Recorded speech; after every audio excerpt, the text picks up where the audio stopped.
नमस्कार मित्रों, स्वागत है आपका न्यूज 24 प्राइम के टॉक शो सुनी सीज में। मित्रों, आज चर्चा का विषय इस समय एनटीवी पर एक सीरियल चल रहा है, महानायक अंबेडकर। अच्छी बात है, इन टीवी शोज में, चलचित्र में महान नेताओं की जीवनी जानकारी आनी चाहिए। परंतु एक बात और भी है कि इनके जीवन के उन पहलुओं को जिनसे समाज की समरसता बाधित होती हो, बजाय इस पर जोर देने के अगर इनकी महानता को अगर प्रदर्शित किया जाए तो ज्यादा उचित। आज 30-40 सीरीज सीरियल की आ चुकी हैं। अभी भी अंबेडकर जी के साथ, उनके परिवार के साथ हुए तथाकथित अत्याचारों का जिस तरह प्रदर्शन किया जा रहा है, मैं नहीं समझता कि उस पर इतना जोर देने के बजाय कि कैसे सेंसर बोर्ड ऐसे दृश्यों को परमिट कर रही है जो कि समाज की समरसता की मानसिकता को प्रभावित करता हो। और एक प्रश्न और, मैं मानता हूं ऐसी कुछ घटनाएं हुई होंगी, निसंदेह उस समय समर्थवान वर्ग अपने से कमजोरों को दबाता था। तो क्या ये जात आधारित आरक्षण का जो ये भाव है, क्या इसी बदले की भावना की कार्रवाई है? जहां तक मैंने डॉक्टर अंबेडकर को पढ़ा है, जाना है, समझा है, कहीं भी डॉक्टर भीमराव अंबेडकर ने अपने संविधान में या अपनी लेखनी में ये कहीं भी नहीं कहा कि वर्ग विशेष को दलित, पहले तो दलित कोई जात नहीं है। हर वो व्यक्ति जिसका दलन हुआ है, शोषण हुआ है, दोहन हुआ है, जिसको विकास के समुचित अवसर नहीं दिए गए, हर वो व्यक्ति दलित है।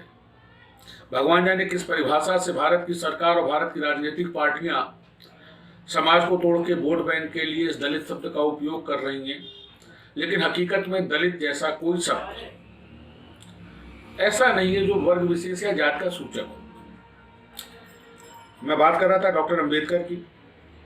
डॉक्टर अंबेडकर ने कहीं भी जातीय आधारित आरक्षण की वकालत नहीं। उन्होंने वर्ग विशेष के लिए स्वतंत्रता के पहले 10 सालों में शिक्षा की बात की थी। डॉक्टर अंबेडकर चाहते थे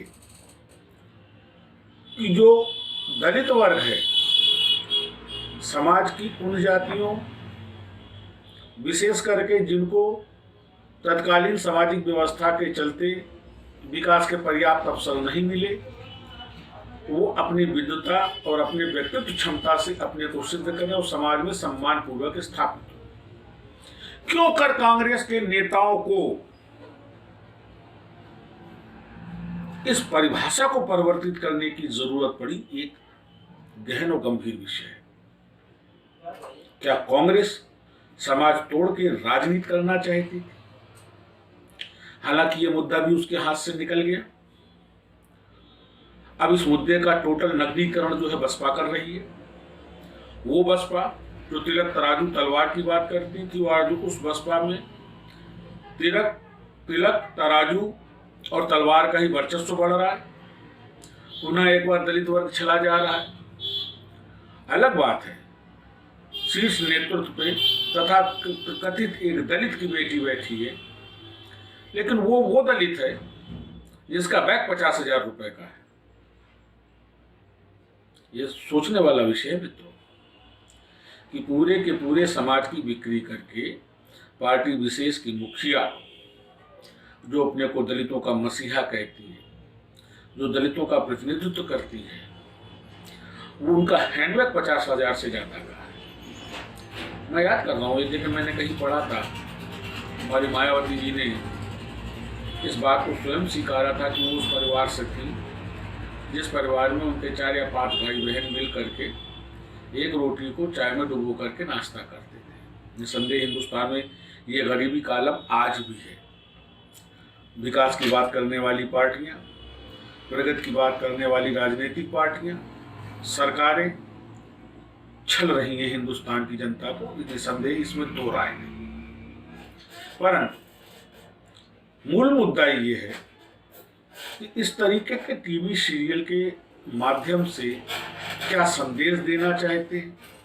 एक चीज, इस संदेश का समाज पर, वैसे भी डॉक्टर भीमराव अंबेडकर की जो मूल भावना थी, संविधान के माध्यम से जो उन्होंने देश के लिए अपने विचार व्यक्त किए थे, इन राजनीतिक पार्टियों ने वैसे ही उनकी हत्या कर रखी है। और उसका सबसे बड़ा प्रमाण है संविधान का 42वां संशोधन। एक प्रश्न उठता है कि क्या डॉक्टर भीमराव अंबेडकर का बनाया संविधान कहीं से कमजोर था, अपूर्ण था, खामियां थी? क्यों? क्योंकि इतने संशोधन उसमें किए गए। वो संशोधन जिनकी जनता से कोई रिलेवेंसी नहीं है, जनता से जिनका कोई साक्षात नहीं है प्रत्यक्ष में, उन संशोधनों का केवल इन राजनीतिक लोगों ने, खास करके कांग्रेस ने, अपने फायदे के लिए उन संशोधनों को किया। मैं शेयर करना चाहूंगा, अगर आप आज ये मेरी खुली चुनौती उन सभी लोगों के लिए जो अपने को भीमराव अंबेडकर का फॉलोअर कहते हैं, कि आप पढ़ें कि कांग्रेस शुरू से भीमराव अंबेडकर को नकारती रही। एक नहीं, 1000 उदाहरण है स्वतंत्र भारत के राजनीतिक इतिहास में। जब जब अवसर लगा, कांग्रेस ने, तत्कालीन राजनेताओं ने कांग्रेस के डॉक्टर अंबेडकर को हीन जताने की चेष्टा की, और उसके बाद उसी चीज को कंटिन्यू किया आने वाले नेताओं ने। इन्होंने इसलिए नहीं किया कि इनके मन में जन कल्याण का भाव था, इन्होंने इन संशोधनों को इसलिए किया कि भीमराव अंबेडकर की जो मूल भावना थी, जिस सब समाज की वो परिकल्पना करते थे, जहां समाज का हर तबका बराबर से सम्मान पूर्वक जिए, वो न साकार हो जाए। और आज तक अनवरत है वो SC/ST एक्ट ला करके। क्या आप समझते हैं समाज में SC/ST का उत्पीड़न रुका, दोहन रुका? नहीं रुका। जिसको करना है वो करेगा। एक्ट अगर इतना ही और ईमानदारी से प्रभावी बनाया गया होता तो क्या आज ये स्थितियां होती कि वर्तमान की सरकार को बिल लाना पड़ता? इनका भी बिल लाने का कोई नियत नहीं है। इन्हें कतई इस बात से मतलब नहीं है कि SC/ST समाज का उत्थान हो।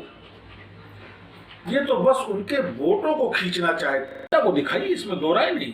डॉक्टर भीमराव अंबेडकर ने किस तरीके से अपनी जिंदगी में अपने मुकाम को हासिल किया, किस तरीके से उन्होंने अपने को सिद्ध किया। और आप इतिहास में जाएंगे तो डॉक्टर भीमराव अंबेडकर को इसी सवर्ण समाज ने सहयोग किया था। बचपन की छोड़ दीजिए तो उनकी हर फोटो पैंट कोट टाई में है, और पैंट कोट टाई तत्कालीन समय का जो प्रतिष्ठित वर्ग होता था उसका धोतक था।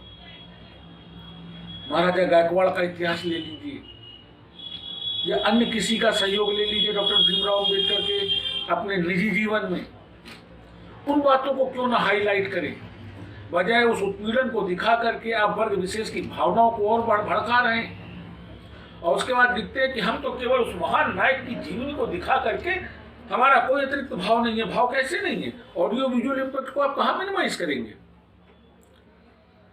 ये एक सोचनीय विषय है सरकार के लिए भी कि इस तरीके से व्यक्तिवादिता के पर आधारित सीरियल्स को प्रॉपर्ली एनालाइज किया जाए और उन महान व्यक्तियों के जीवन के उस पहलू को प्रदर्शित किया जाए जो कि देश के विकास के लिए सहायक सिद्ध हो, न कि पुरानी भावनाओं को कुरेद कर समरसता को प्रभावित करे। और ये भी एक गंभीर विषय है कि आखिर एक व्यक्ति के साथ या तत्कालीन समय के कुछ लोगों के द्वारा किए गए ऐसे कृत्यों को लेकर क्या संपूर्ण सवर्ण समाज को 74 वर्षों से जिसको नजरअंदाज किया जा रहा है, इग्नोर किया जा रहा है, उसको कब तक इग्नोर करके रखा जाएगा? और इसी का दुष्परिणाम है कि हिंदुस्तान की मेधा इस आरक्षण के चलते आज विदेश पलायन कर रही है। बाध्य है। जिस बौद्धिक जखीरे का, खजाने का हिंदुस्तान के विकास के लिए उपयोग होता हो, इस तथाकथित जातीय आरक्षण से प्रभाव की वजह से वो विदेशों में जाके फलीभूत हो रही है। और हमारे राजनेता केवल वोट बैंक के लिए, अपनी सत्ता हासिल करने के लिए उस मेधा की प्रत्यक्ष हत्या कर रहे हैं। सुप्रीम कोर्ट कह चुका है कि जाति आधारित आरक्षण समाज के लिए कोड है, परंतु राजनेताओं को नहीं दिखता। ये कहते साहब संविधान की व्यवस्था है, 42वां संविधान संशोधन आप लाए थे, तो अब क्यों नहीं ला सकते? मुझे याद है आदरणीय मोदी जी ने कहा था जब ट्रिपल तलाक का बिल लाने को थे कि दुनिया के 28 मुल्कों में ट्रिपल तलाक बैन है। मोदी जी कहते हैं ये भी तो बताइए दुनिया के किस मुल्क में जात आधारित आरक्षण है जिस पर आप बिल लाए? नहीं चलेगा दोहरा चरित्र, और न चलने देना चाहिए हिंदुस्तान के सर्व समाज को। ये हिंदुस्तान को एक नहीं करेंगे। हमारे परम मित्र हैं, बहुत विद्वान हैं, मैं उनकी विद्वता को नमन करता हूं, सम्मान करता हूं। मैं जब उनसे बात करता हूं, साहब आप अपने समाज की बात करें तो कहते मेरा कोई समाज नहीं, मैं केवल हिंदुत्व को चाहता हूं। तो सवर्ण समाज को बिलोंग करते हैं। हमने कहा भाई जो ये सवर्ण समाज के साथ 74 साल से ये चल रहा है उत्पीड़न जाति आधारित आरक्षण के नाम पे, ये कब तक चलेगा? कम से कम एक तिथि निर्धारित कर दिया है। तो कहते नहीं, मैं सवर्ण समाज का नहीं, मैं केवल हिंदू हूँ, हिंदुत्व की बात करूंगा, क्योंकि भाजपा की विचारधारा से प्रभावित है। और फिर वो कहते हैं अरे ऐसा ना हुआ तो हिंदुस्तान मुस्लिम राष्ट्र बन जाएगा। क्या अब तक हिंदुस्तान के मुसलमानों को क्या प्रगति का अवसर नहीं दिया गया? ऐसे ही 17 से 22% की आबादी हो गई। हिंदुस्तान के सर्वोच्च पद तक अल्पसंख्यकों को जो है सामान्य अल्पसंख्यकों को जगह दी गई है, सम्मान दिया गया है। लेकिन समय आ गया है कि ऐसे सीरियल, ऐसी टेलीफिल्में, ऐसे विज्ञापनों पर सरकार नजर करे और उन बातों को हाईलाइट करे जैसे जिनसे इन महान व्यक्तियों के जीवन से एक प्रेरणा मिले हिंदुस्तान के समाज को, न कि इनके जीवन दर्शन को देख करके एक वैमनस्यता का भाव जगे। हम आप ऐसे ही चर्चा करते रहेंगे। आप हमारे चैनल को सब्सक्राइब करिए और हमको लाइक करिए।